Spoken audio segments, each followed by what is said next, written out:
Qui croit en moi, des fleuves d'eau vive couleront de lui, comme le dit l'Écriture.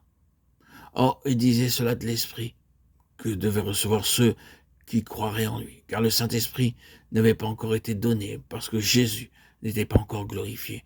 Jean 7, 38, 39. Notre Seigneur promet ici que ceux qui vont à lui pour boire non seulement n'auront plus soif, mais qu'ils deviendront eux-mêmes des sources d'eau vive, des fleuves de vie et de bénédiction. En rappelant cette promesse, Jean nous explique qu'elle concerne le moment où l'Esprit serait donné. Il nous dit aussi la raison de ce délai.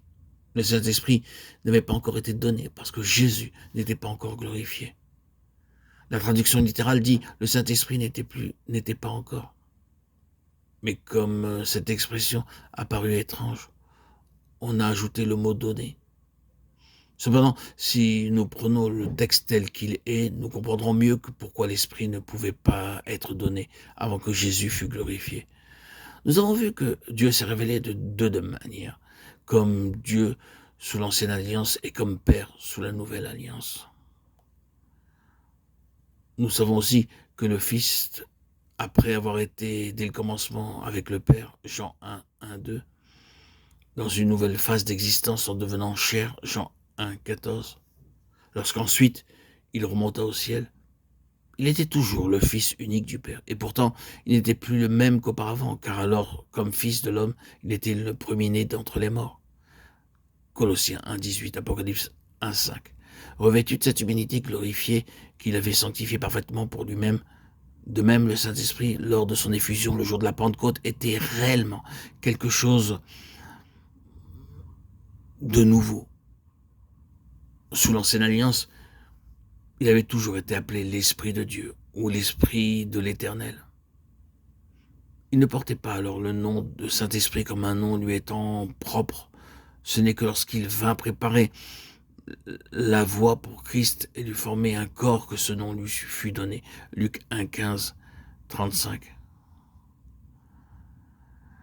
Dans les seuls passages Psaume 51, 13, Ésaïe 63, 10, 11, où d'après quelques versions, le mot saint se trouve joint à celui d'esprit.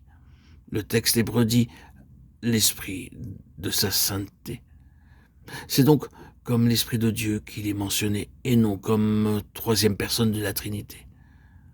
Ce n'est que dans le Nouveau Testament que l'Esprit porte le nom de Saint-Esprit.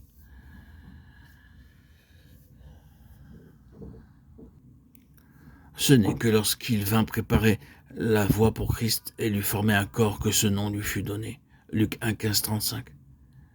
Le jour de la Pentecôte, il fut envoyé comme l'Esprit de Jésus glorifié, l'Esprit du Christ incarné, crucifié et élevé au ciel pour nous apporter et nous communiquer la vie divine. Non une vie venant directement de Dieu, mais la vie mêlée de nature humaine dont avait vécu Jésus-Christ sur la terre. C'est alors qu'il prend le nom de Saint-Esprit, car c'est en habitant en nous que Dieu nous révèle sa sainteté.